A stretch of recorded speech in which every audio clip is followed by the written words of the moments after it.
Okay, so previously we talked about how do you do these double integrals. Basically, how does the calculation work? And we talked about one very straightforward application, which was you can think of a double integral as being volume in the same way that from single variable calculus, an integral represented area. Kind of same idea. So now we're going to say, now that we know how to do integration with these multiple integrals, okay, what are the applications? What can we do with it?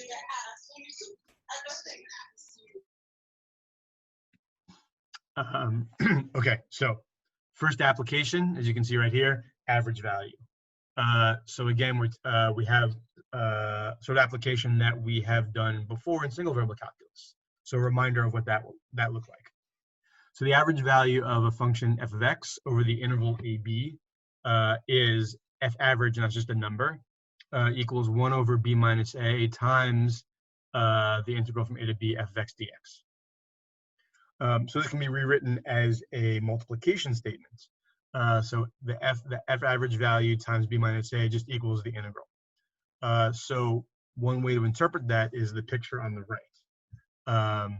So on the left, you've just got what is the integral. If you have a function integrated from a to b, you get the area, but that's equal to the area of a rectangle with width b minus a and height some number. And then we're just finding that number. Okay. Now we're going to extend this to functions of two variables. So what we know, so let's try to imagine what this formula is going to look like. So when we do a double integral, we're finding the volume. So how could we take this two-dimensional picture and stretch it out basically to 3 dimensions, where the integral that we're finding is the volume, where there's going to be some average value of the function over some region, and then what should the volume be? The volume should be that you can think of the f average as a height, and then multiplied by, well, what's missing? An area. So the area of the region over which you're integrating. And if you put that all together, it looks like this. Here it's written in the division form. Of course, we can just multiply it out so that the double integral is the volume, and then you've got a height times an area. So the average value, f average, equals 1 divided by the area of R times double integral over R of the function dA. Okay, so let's apply this to a problem. So find the average value of the function f equals 4x plus 2x squared y cubed on this region. X goes from 0 to 3, y goes from 1 to 5. Okay, so what do we need to do? So first of all, we can set up very simply what is the area of the region itself. So in this case, very nice, the region is a rectangle. X goes from 0 to 3, so the width is 3. Y goes from 1 to 5, so the height is 5. So the area of the rectangle is 3 times 4, which is 12.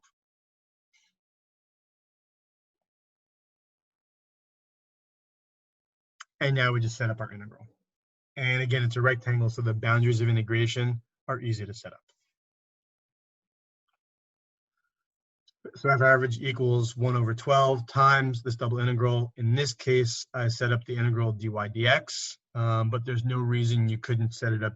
You could certainly set it up dx dy as well. So x goes from 0 to 3, y goes from 1 to 5, double integral of the function. And now that it's set up, this is a pretty straightforward integral to do, so just do it. So first, the way I set it up, integrate dy, which gives you 4xy plus 1/2 x squared y to the 4th, and then evaluate y goes from 1 to 5. And everything on the outside stays the same. So plugging in and simplifying, trust me that it gives you 16x plus 312x squared. And then you've got to integrate this dx. Integrating that dx gives you 8x squared plus 104x cubed, if you simplify. And then just evaluate, x goes from 0 to 3. And plugging in and subtracting will give you 2,880. And then, of course, multiply by 112, and you get 240. So there's the average value of the function on this region. And again, here is the picture of how we can think about what's going on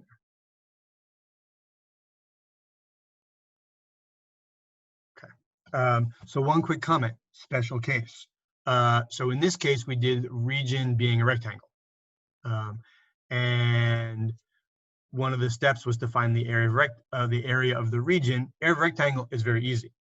What if your region is not a rectangle? You still would need to find the area of it. How would you do that? Well, to find a two-dimensional area, probably we're going to be given, or assume that you would be given some sort of y equals f of x, which defines the area over which you're integrating. To find the region over which you're integrating. To find the area of that region, you just do a regular integral of f of x dx, given the boundaries. If it's a more complicated region, we talked about how to find the area of a complicated region last time. I personally wouldn't give you one of those, but theoretically it's possible. Long story short, if it's not a rectangle, you may need to use integration in order to find just the area itself. Okay. Checking in for questions. All right.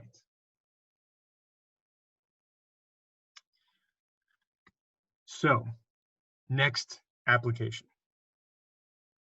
Surface area. So surface area is another application that you've seen before. And we're going to take the specific case that we know, and we're going to try to generalize it for our multivariable functions. So this one I'm going to do a little bit differently. In this case, I'm going to give you the formula, and then we're going to do a problem. And then we're going to talk about where the formula comes from, because that's kind of the longer and more interesting part. So if you have a function f of xy over region R, the surface area is this formula right here. So S equals the double integral over the region of the square root of this business. So that's df dx squared plus df dy squared plus 1 integral of all that dA. So, and I should plant a little seed in your head. What formula does this remind you of that you've seen before? So just think about that for a second. Okay. Let's go on and let's do a problem. So here we've got a function. So find the surface area of f of x, y equals cos x plus sine y over this region. X goes from 0 to 4, y goes from 1 to 4. And here I'm saying, please set up and do not solve.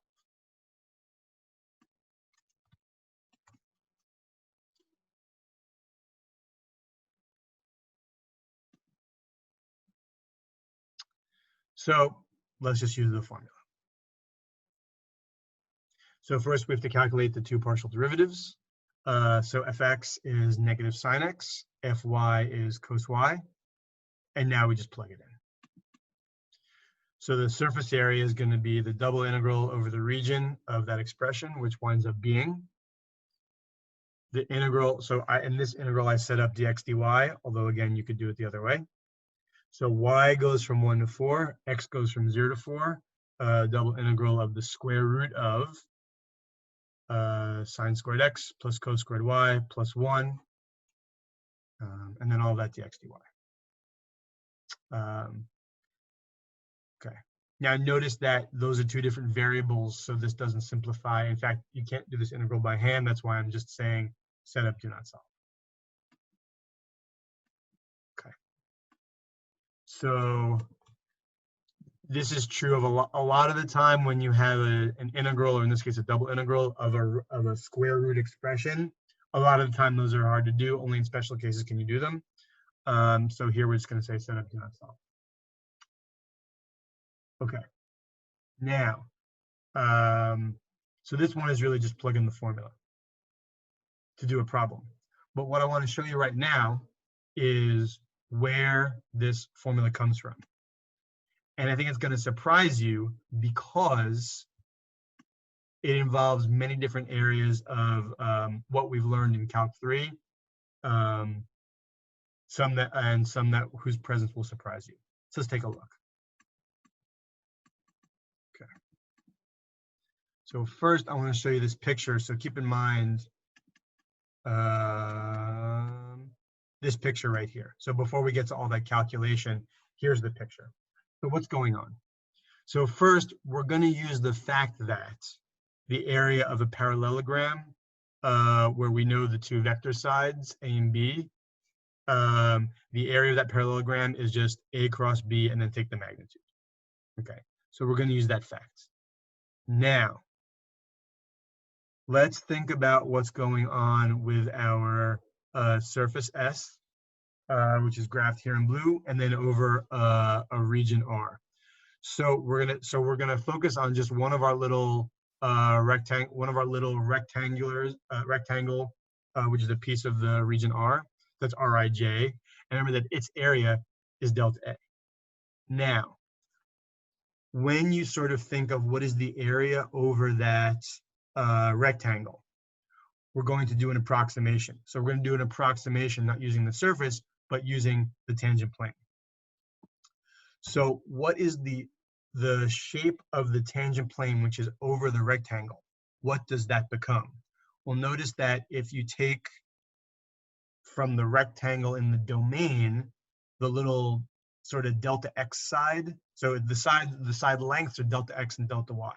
So if you take the side that's delta x and you throw it up to the tangent plane, you're just going to get some line in the tangent plane, or line segment. And the same thing with the delta y side. If you take the delta y side and throw it up to the tangent plane, what you're going to get again is some line segment, and they start at the same point. Well, if you have two line segments, or you can think of them as vectors, in the tangent plane from the same point, those two vectors determine those two little straight segments determine a parallelogram. And you should be able to see that the two opposite sides on the rectangle are going to be parallel in the rectangle, and therefore in the tangent plane they will continue to be parallel.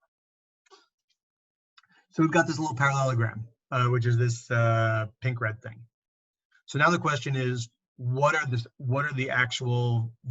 vectors? Because once we know the vectors, we can take the cross and find the area. So let's reason that out. So we know that, coming back to the explanation. Okay, so first of all, we're going to call this surface area delta S. So what is the area of that delta S right there? Or I should say, what is the area of that piece of the tangent plane? So the parallelogram, one side has constant x. It had a constant x in the rectangle, so it's still got constant x in the tangent plane. The other side is constant y in the rectangle, so still got constant y in the tangent plane. So for the side with constant y, z is a function of x. In the tangent plane, therefore it's a piece of the tangent plane, or specifically it's a tangent line, and the line has the slope df dx. And then we know that the change in x in the rectangle is delta x. In the tangent plane, that'll still be true. The change in x will still be delta x, and the change in y is 0. But since the change in x is delta x, we know what the change in z is going to be for our little vector upstairs in the tangent plane. The change in z is going to be the rate times the change in x. So it's df dx times delta x. So we know the change in x, change in y, and change in z, that is our little line segment, that is our vector for the side of the parallelogram. So put that all together, the delta x, comma 0, comma fx times delta x. So that's that vector. And then make it a little nicer by just factoring out a delta x. So you get 1, 0, fx times delta x. We do the exact same thing for the other side, only with constant x, so it'll be in terms of y, and then you wind up with 0, comma 1, comma df dy times delta y over here now. So now that we know the two vectors, we can take their cross product and take the magnitude. So here we go. So the area of this parallelogram is 1, 0 df dx times delta x cross 1, 0, 1, df dy times delta y, magnitude of that. So when we take the cross product, calculation gives you negative df dx, negative df dy, 1, and delta x and delta y are some scalars. So I've pulled those out. So now we take the magnitude of that expression, and what do we get? Aha, square root of df dx squared plus df dy squared plus 1 delta x delta y on the outside. Now that is the area of one parallelogram in the tangent plane. To get the total surface area, we need to add them all up. So as an approximation, it's just the double sum. Now remember, it's the sum over all possible x values, sum over all possible y values, or y intervals of that expression. And now we want to make it exact. Now, how do we make it exact? Deltas become d's and sums become integrals, and you get surface area is, I should have mentioned also before, we think of the surface area as adding up all the little pieces of the surface area, and each little piece of surface area we say is a delta S. So S is the surface, a little piece of it is the delta S, we add up all those. So passing to the exact form, sums become integrals, deltas become d's. So you get the double integral over the region of ds equals our double integral from that we just had. Double integral over the region of the radical expression. Square root of df dx squared plus df dy squared plus 1, all of that dx dy. And of course, that can just be written simply as dA.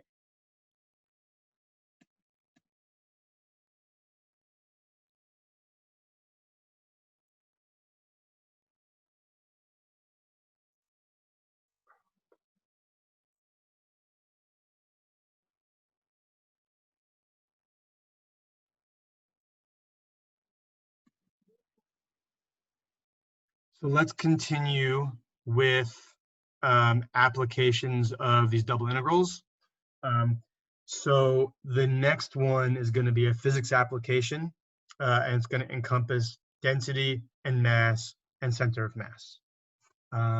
So it's possible you may have seen or studied these topics before, possibly in a physics class. It's also possible that you have heard of these terms but don't really know what they mean. I'm going to assume that you don't really know. So let's take a look. So first of all, I'll just say that I hope you know what mass is. Mass is a measure of the amount of stuff in an object.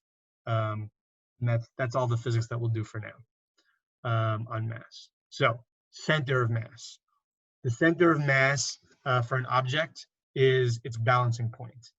So I like to say, for example, think of people sitting on a seesaw. Now, to find this point for the center of mass, you have to consider mass, but you also have to consider position. For example, think of a lighter person balancing a heavier person on the seesaw by sitting further out. Okay, so very simple case. A system of two weights is in balance when this is true. So imagine the balancing point being a point we call x bar. And you've got two masses, m1 and m2. The two objects have masses m1 and m2, and each one is a distance from the balancing point d1 and d2, obviously on the opposite sides. So they're in balance when m1 times d1 equals m2 times d2. And just think of that as a law from physics. Okay, so that's the basic idea. Now we're going to kick it up a notch. So instead of distance, we're gonna convert this to think about position.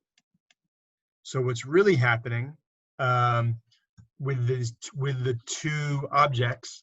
So one of the objects on one side of the balancing point, the one's on the other side. So we want to write that in terms of an equation.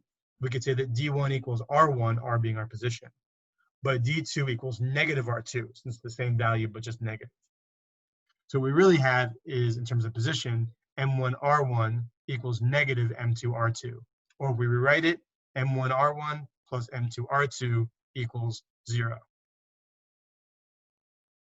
Now we're going to modify this even further. This was the position relative to the balancing point. But now let's actually put the balancing point in the formula. So position relative to balancing point is just the position x1 minus x bar. So for example, if it's in front of the balancing point, it'll be positive. If it's behind the balancing point, it'll be negative. So plug that in and just have m1 times x1 minus x bar plus m2 times x2 minus x bar equals 0. And now this is great because this assumes that we have every point marked off. What we get what we want because we assume we have every point marked off as a position, but we don't know where the actual balancing point is. So let's solve for x bar at balancing point.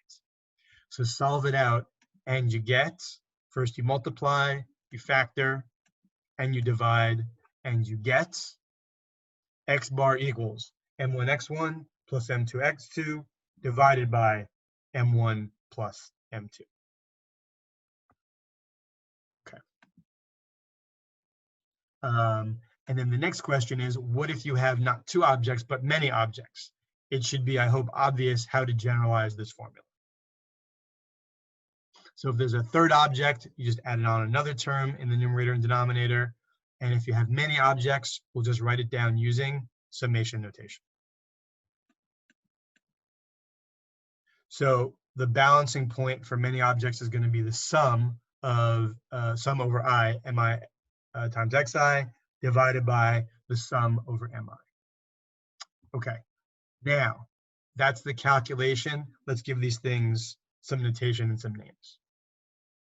So x bar, as I mentioned, is the center of mass. The numerator, the sum of mi xi, is called the moment of the system, and we're going to call that capital M. And then the denominator, adding up all the mass of the objects, that's just the total mass of that's just the mass of the system, which we also call the total mass, and that's going to be lowercase m. Unfortunately, they both start with m, but just remember, big M is the moment, little m is the mass. And so this tells us that the center of mass x bar is just the moment divided by the mass.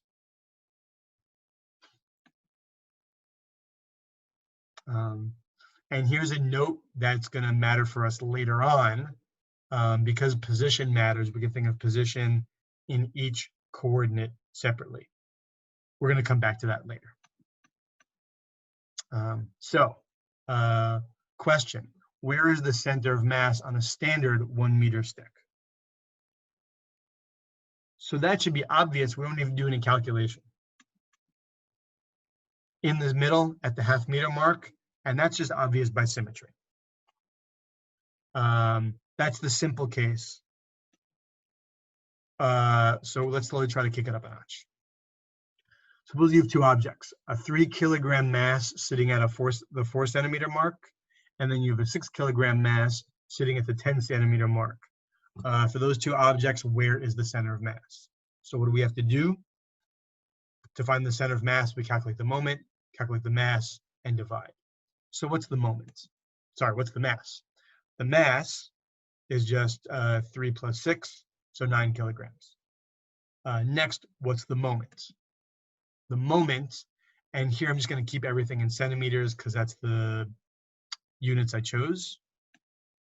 The moment is going to be, for the first one, 3 times 4, and then for the second one, 6 times 10. Add them up.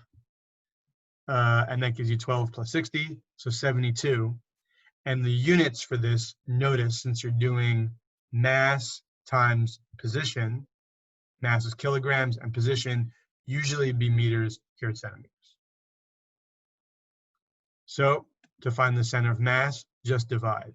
72 kilograms, x bar is 72 kilogram centimeters, divided by 9 kilograms. Notice that the kilogram units cancel. 72 over 9 gives you 8 centimeters. Notice that makes sense because one is at the 4 centimeter mark, one is at the 10 centimeter mark. So halfway between them is 7. However, the 6 kilogram mass has more mass, so you expect the center of mass to be closer to that one. And it's at the 8 centimeter mark. Okay. So there is the basic introduction, basic calculation for moment, mass, and center of mass. Now we're going to kick it up to, what if we ask this question where we need calculus? One variable calculus to start. So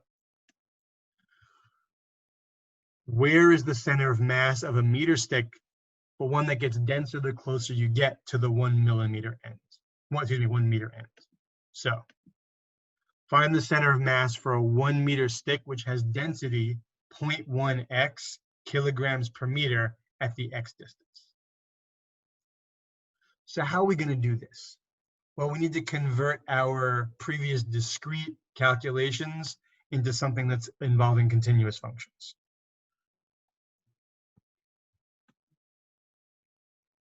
So to do this, to find x bar, we need the moment and the mass. So here's how we're going to do it. So by a sort of obvious statement, mass is just equal to mass divided by length times length. But mass divided by length is something called density. Mass per length, that's the density. So mass is just density times length. So now we need to make, in order to get where we want to go, let's make some approximations. So in a little piece of the stick at some position xi, a little bit of mass is delta m. And then what would the calculation for that be? Well, we need the density times the length. So the density, we're going to say it's approximately the density at the point xi.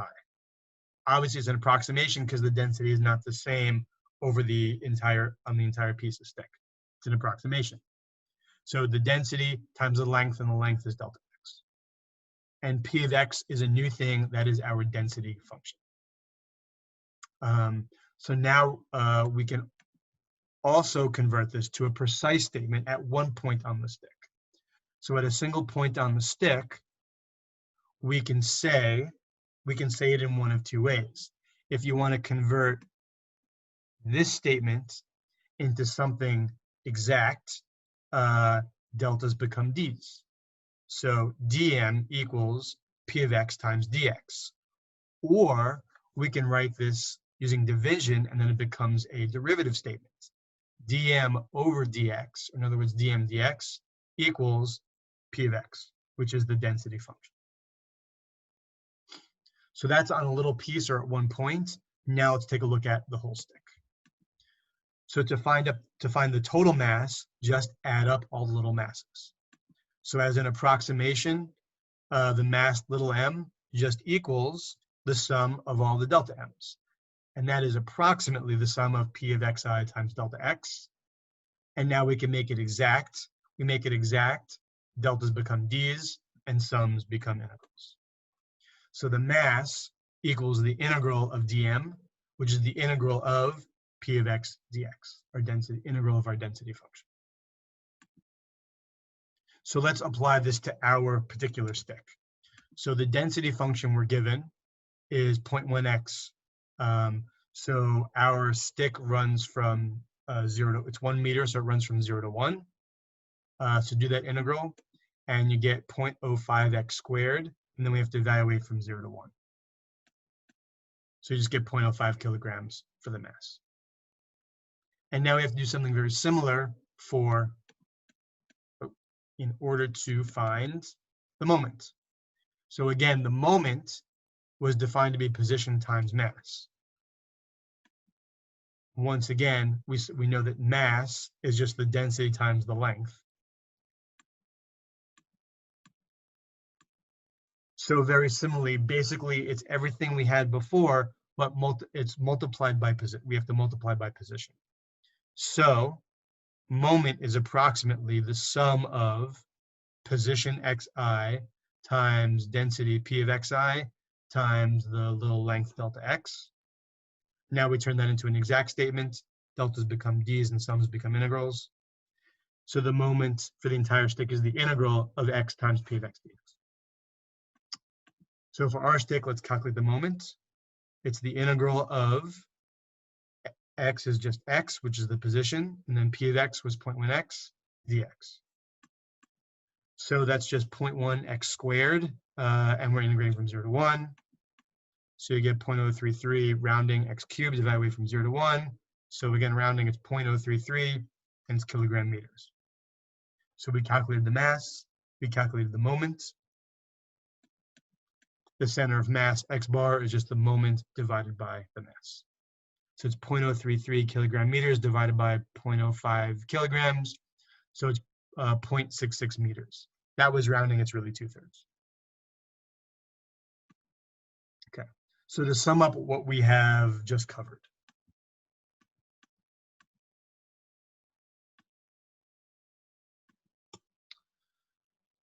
Mass m, mass little m, is the integral of p of x dx. Moment, big M, is the integral of x times p of x dx. And the center of mass, which we call x bar, is just moment, big M, divided by mass, little m. And again, p of x is just your density function, where x is your position.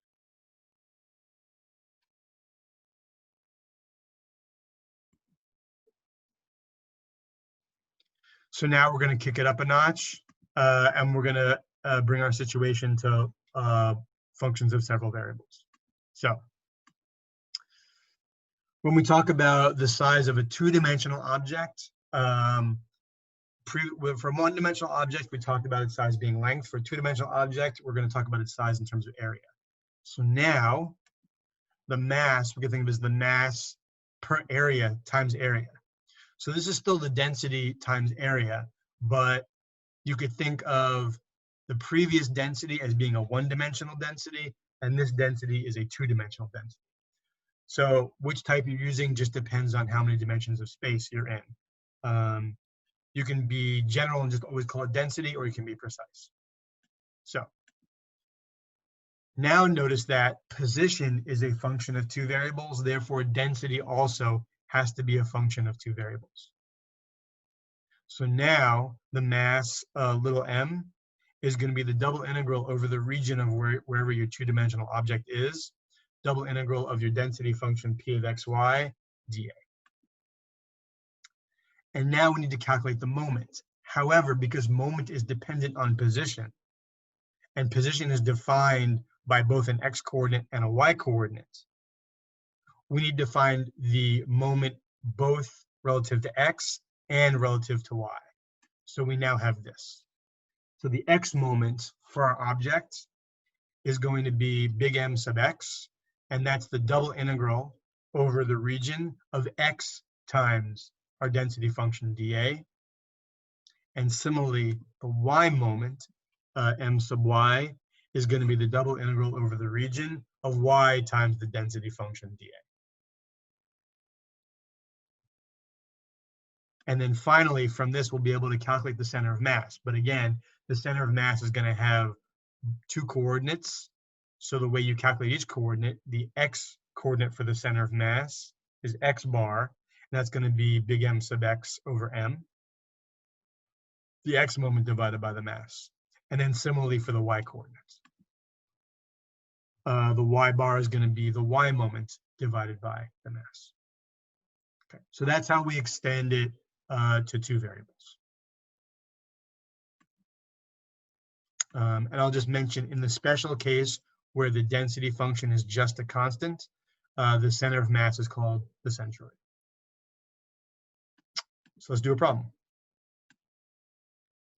So find the total mass and then also the center of mass of a sheet, so sheet, flat sheet, with density P of xy equals x plus y squared. And this is two-dimensional, so it's kilogram per meter squared.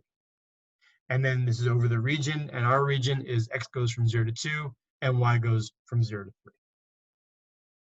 3. Okay. So in order to find the center of mass in a two-dimensional case, what do we need? So we need to find three things.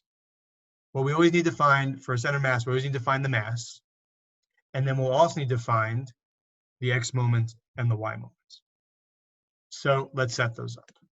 So first of all, what's the mass? The mass, general formula, the double integral over the region of p of xy dA. So now let's break that down. How are we going to set this up? Well, our density function is just x plus y squared. And the boundaries, well, this one's very easy. All the boundaries of integration are constant. So you can set up your integral. You can break down your dA either as dx dy or dy dx. In this case, it's pretty straightforward and easy. Okay. And then match the boundaries with the variable. So it's the integral from 0 to 3 for y, integral from 0 to 2 for x, of x plus y squared. And there's your mass, and we just need to calculate it. So the integral dx, half x squared plus xy squared, evaluating from x goes from 0 to 2, gives you 2 plus 2y squared. Now integrate with respect to y, and that gives you 2y plus 2/3 y cubed. And now we have to evaluate as y goes from 0 to 3. Plug it in and subtract, and you get 24. This was the mass, so it's 24 kilograms. Okay, next. Now we're going to find the x moment. X moment is really just a similar calculation, but you need the x in front, just in terms of what's the formula. So the x moment is doubling over the region of x times your density dA. All right. So x times the density gives you x squared plus xy squared. So now do that double integral. So first integrate with respect to x, gives you this. Evaluate as x goes from 0 to 2, gives you 8/3 plus 2y squared. I'm sort of going through the calculations relatively quickly because they're somewhat straightforward. Next, we need to integrate with respect to y, which gives you 8/3 y plus 2/3 y cubed. And then evaluate as y goes from 0 to 3. Plug that in, and you get 26. And it's a moment, so it's kilogram meters. And now we do the same thing for the y moment. It's the double integral over the region of the y position, so y times your density dA. So y times p is the function xy plus y cubed.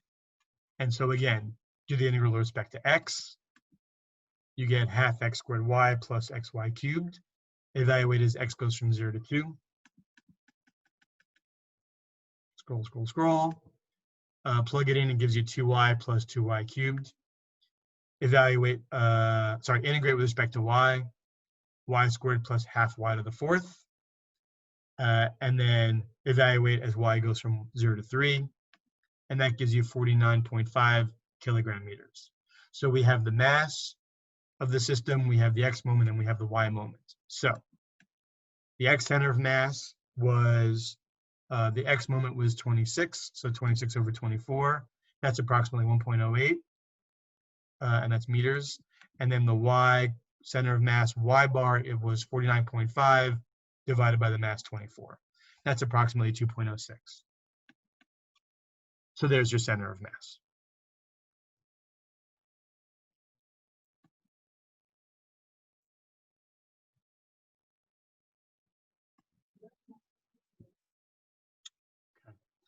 So the next application that we're going to talk about is probability.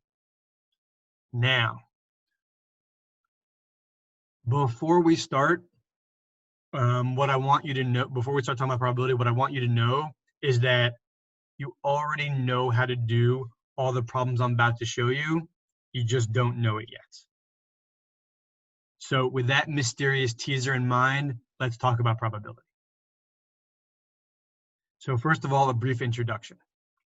So probability basics really quickly.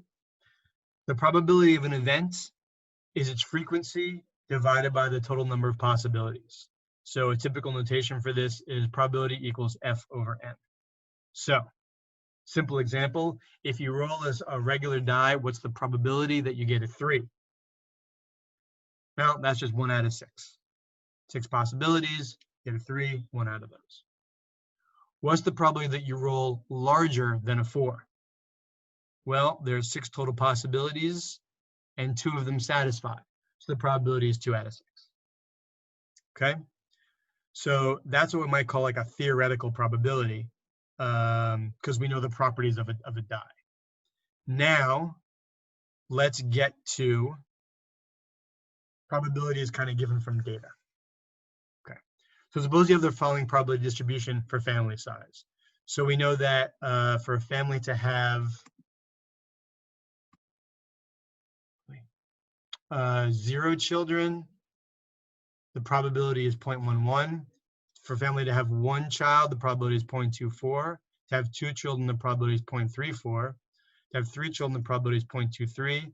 And for 4 or more children, the probability is 0.08. So let's answer these questions. So what's the probability that a family has 2 children? Well, you can just read it off of the table. Clearly, that's just 0.34. Next,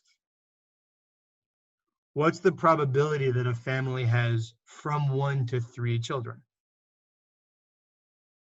So how would you do that? Well, you have to add up all the cases that satisfy. So this is going to be 0.24 plus 0.34 plus 0.23. So if you add all that up, that's going to work out to 0.81. Next, what would be the average number of children in a family? And let me just say that for this purpose, where we have 4, the last row says 4 or more children. Let's pretend it's just 4, just to simplify things. So how do we find the average number of children? So typically what you do is you have a list of data values, and you then add them all up and you divide by the total number. But we don't have a list of data values that got probabilities. So one way to think about this is that out of looking at the probability of 0 children is 0.11, one way to think about this is that out of 100 families, 11 of them have 0 children. So we're going to take 0. 0 is going to occur 11 times, so multiply it by 11. But at the end of the day, we're going to have to divide by 100. So let's just divide by 100 right now. So it's 0 times 11 divided by 100. Or in other words, it's just 0 times 0.11. So for every value possibility, we're just going to multiply the value times the probability. And this sort of mimics how we would normally calculate an average. And then, of course, we have to add up all for all our data. So next, 1 has a frequency, which is really a probability of 0.24 plus 2 times 0.34 plus 3 times 0.23 plus, I'm going to pretend that's just a 4, times 0.08. So notice the way in which we're counting for the frequency of each value by using really the probability instead of frequency. Anyway, work this all out and you get 1.93. And notice how 1.93 is a sensible number. We've got values ranging from 0 to 0, 1, 2, 3, 4. 2 is kind of in the middle, but 0 and 1 are a little more likely, so that's kind of making some lower values a little more likely, intuitively speaking. Okay. So let's look at the calculations the last 2 calculations that we just did, and let's think about how we can make a general statement about those things. So to find the probability from 1 to 3 children, we had a range of possible values and we have to add up all their probabilities. So what does that look like? So the probability that X is between A and B, we just add up all the probabilities of all the values in between. So we can write that using summation notation, using some kind of new notation. So the summation is when X is between A and B of the probability of X.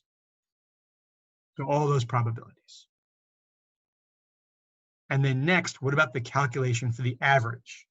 Well, in that case, we're adding up a bunch of things, but what are we adding up? In each case, it was the data value, which I'm going to call xi, times the probability of that data value. So probability of xi. And we have to add up over all the possibilities. And that's the mean.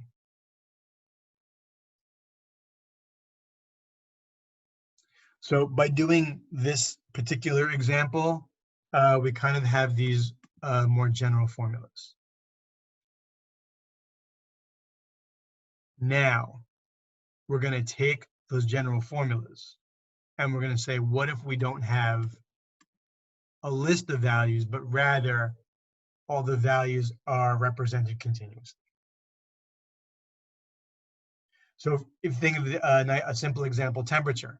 Temperature can be any real number, so you can't have a list of possible temperature values and their respective probabilities. So how would you do this? So it's a continuous case. We're going to have to convert from sums to something else. So here's what we're going to do. So for an interval of a certain length, we could think of the probability as really being the probability divided by length times length. So we have this new thing, probability divided by length. So that is called the probability density function, or just the probability density. And we write that P of x. Now, for a short interval of length delta x, and let's say we got the value xi on that interval, then the probability that x is on that interval is just approximated by P of xi times delta x. So there's your density times the length. Now for a long interval, the probability that's on the long interval is the sum of all the little probabilities. So first, a reminder, by definition, the probability of x equals the probability of P of x times delta x.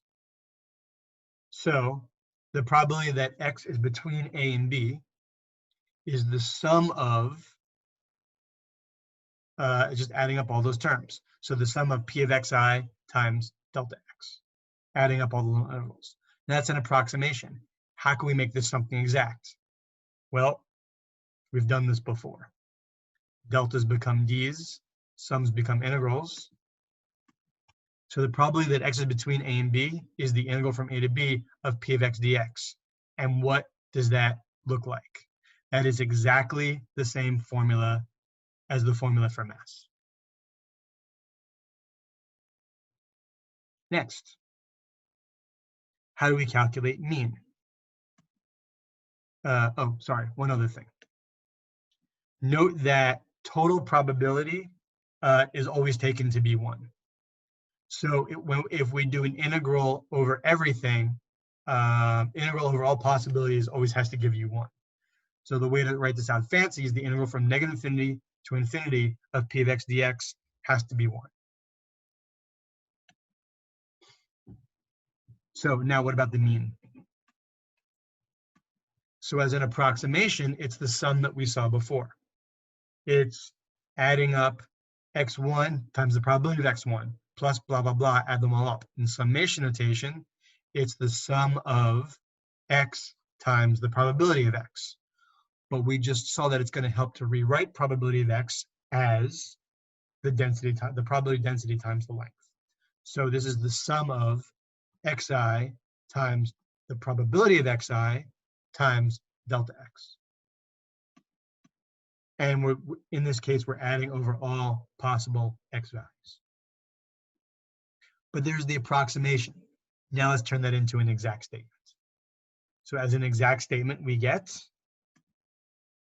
the mean, which the notation for that is that Greek letter mu. Mu equals the integral from negative infinity to infinity of x times P of x dx.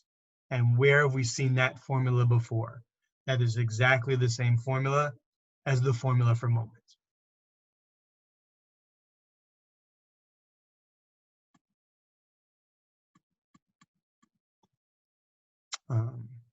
So just to connect it with things that you've done before, recall that when you calculate the mean, typically you divide by the total number of values after adding up. Now notice that in this case, the total number is represented by the total probability. Total probability is 1, so we don't need to divide by that.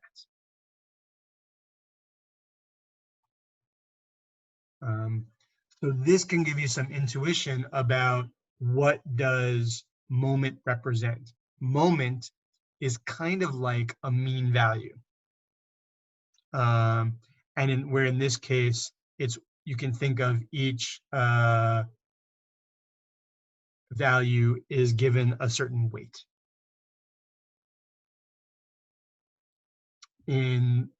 For probability, the weight is the probability density. When we think of mass, the probability is the mass density. The weight is the mass density.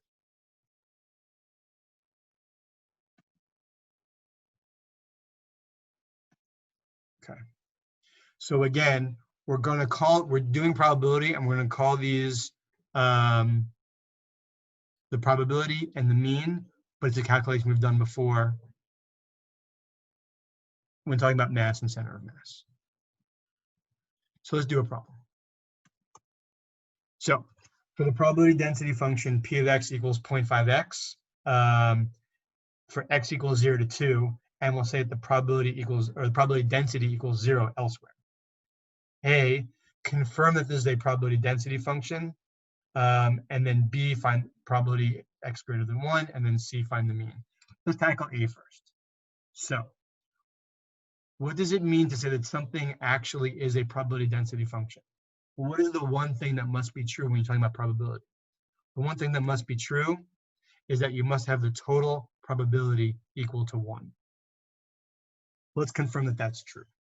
So this means, general formula, 1 must equal the integral from negative infinity to infinity of the probability density P of x dx. Now, we don't actually need to do the integral from negative infinity to infinity because P of x is 0.5x from 0 to 2 and 0 elsewhere. So we can just do the integral from 0 to 2 of 0.5x dx. Everything else is just 0. So now we do that integral.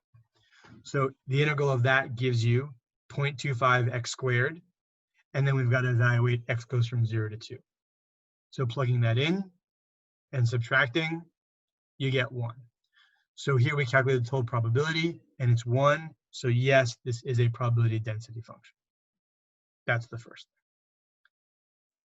Second, let's find the probability that x is greater than 1. So what is that probability? How do we do that? Well, this means that we want to basically add up all the probabilities, but only for x values that are greater than 1. So in other words, but we're not adding, we're really integrating. So in other words, the probability that x is greater than 1 is the integral from 1 to 2. Remember, we get to stop at 2 in this problem because because the function is only non-zero from 0 to 2. So the probability is the integral from 1 to 2 of the density function 0.5x dx. So there's the setup.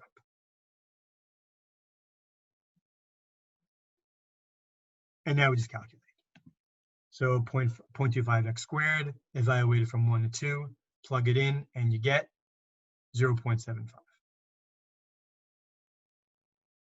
So that's how you do a basic probability question using a probability density. And now let's find the mean. So calculate the mean. So the mean mu in general is the integral of x times P of x dx. So what is that? So it's the integral from 0 to 2 of x times 0.5x dx. Simplify, it's just 0.5x squared. And now we do the integral. So that's just 1/6 x cubed evaluated from 0 to 2. And you get 8 over 6, which is just 4 over 3, approximately 1.33. So notice that calculating the moment and calculating the mean are the same thing. It's the same calculation. different names for different contexts.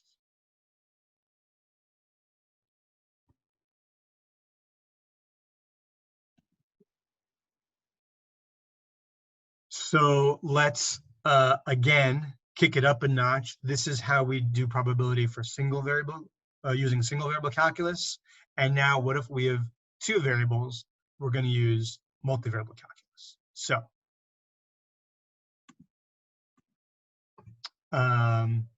So let's consider the probability when we're thinking about two events. So two events, one's value is x, the other value is y. So the probability that the point xy is within some region R is just going to be the double integral over the region R of p of xy dA. So p of xy is still a density, but in this context, it's called the joint probability density function.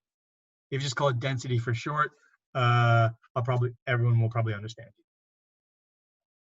So notice that again with probability, since the total probability must be 1, it must be true that the double integral over D, where D is the entire plane covering all possibilities, the double integral over the entire xy plane of P density function, the density function dA, that has to be 1. Okay. Next, the probability that x is between A and B and y is between C and D, for example, is like this. The integral from A to B, the integral from C to D of the density function P of xy, dy dx. And of course, if the region has a trickier definition, then the boundaries are more complicated. Next, what about the mean? So the mean, just like we've seen before with extending the mass calculations and the moment calculations. When we talk about means, we can talk about a mean relative to x values and also a mean relative to y values. And I should mention the mean is also called the expected value. So the mean for x is called mu sub x. And it's the double integral over your entire space of x times P of xy dA. And similarly, the mean for y values is mu sub y, double integral over your entire space of y times the density dA.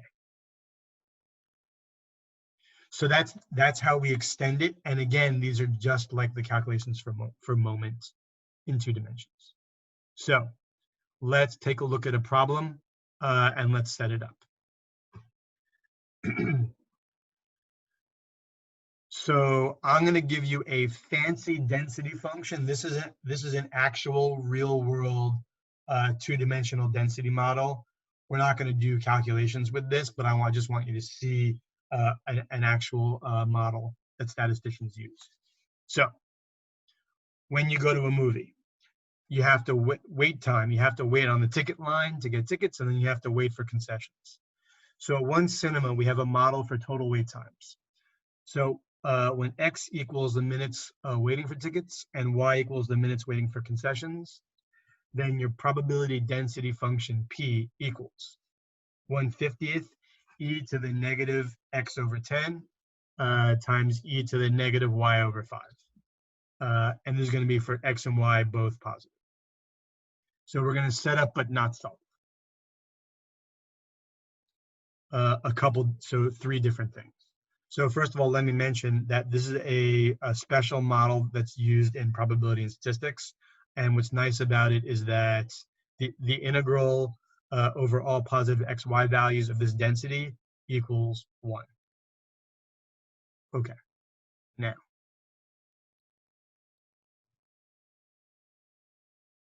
So let's do number 1. What's the probability that, or part A, what's the probability that both wait times are less than 5 minutes? So what is that asking? That's putting the restriction on both x and y. It says x, so less than 5, but remember our numbers, their wait times have to be at least 0. So this is going to be probability that x less than 5, y less than 5 has to be the integral from 0 to 5, the integral from 0 to 5 of our density function. 1/50th e to the negative x over 10 times e to the negative y over 5, dx dy. And we're just going to think about setting it up for now. We're not going to do the calculation.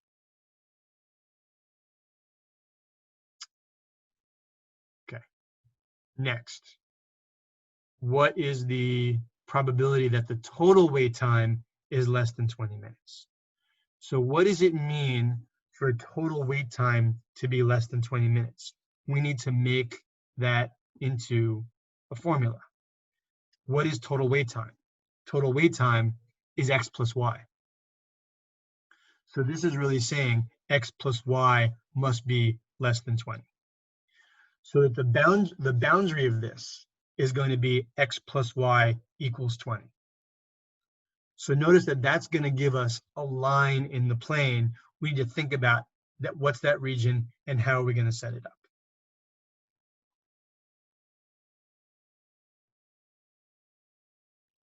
So x plus y equals 20 is this line right here. And of course, we're also given x equals 0 as a boundary and y equals 0 as a boundary. So there's your region.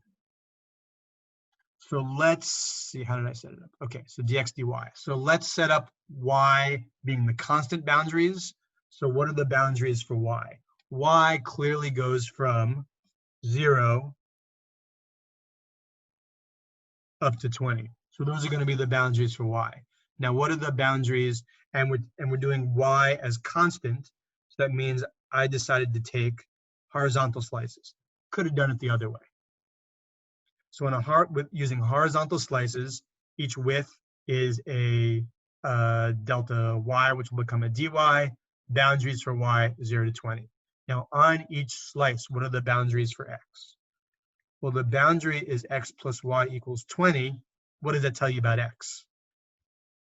X equals 20 minus y. So that's the boundary for x. And the lower boundary, of course, is 0. So setting that all up. The probability that x plus y is less than 20. Y goes from 0 to 20.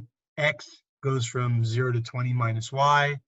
And it's the double integral of our density function. And again, we could have done vertical slices and set the integral up dy dx instead.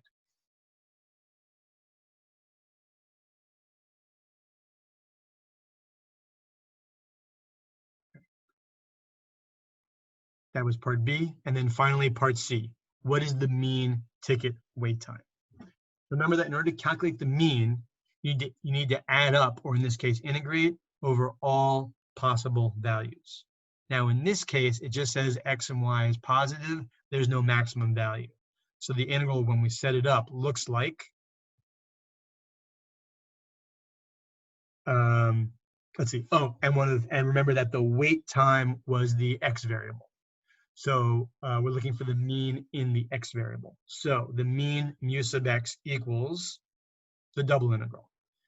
Integral as y goes from 0 to infinity, integral as x goes from 0 to infinity of x times our density function, 1/50 e to the negative x over 10, e to the negative y over 5. And that's the setup. And like I said, I wanted to give you a fancy real world joint probability density function. We're not going to worry about doing this calculation.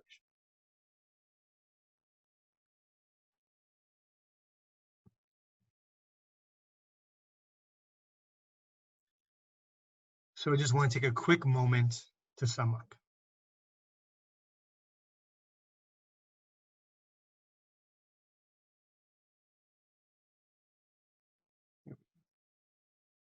Okay. So relative to mass, the total mass is the double integral of your density dA. You can also find your x moment, and you can find your y moment. And you can also find the, so the x moment is at big M sub x, double integral over your region of x times your density dA. Your y moment is m sub y. It's a double integral over your region of y times your density dA. The x coordinate for the center of mass, we call it x bar. It's your x moment divided by the mass. And then the y coordinate for the center of mass, y bar, is your y moment divided by the mass. That was for mass. But now we know those exact same formulas also apply to story of probability. So the first calculation is going to represent probability. Probability over a region is the double integral over that region of your probability density, dA. And next, moments. In probability, the moment is just called the mean. So the mean for x is going to be the double integral over the region of x times your density dA. And then your mean for y is going to be the double integral over the region of y times your density dA. Same formulas, different interpretation or different meaning. Okay. And of course, in probability, we're never going to calculate the total mass. Since mass is probability, total mass is total probability. Total probability is always 1. So we're just going to find the probability over some specific set of values.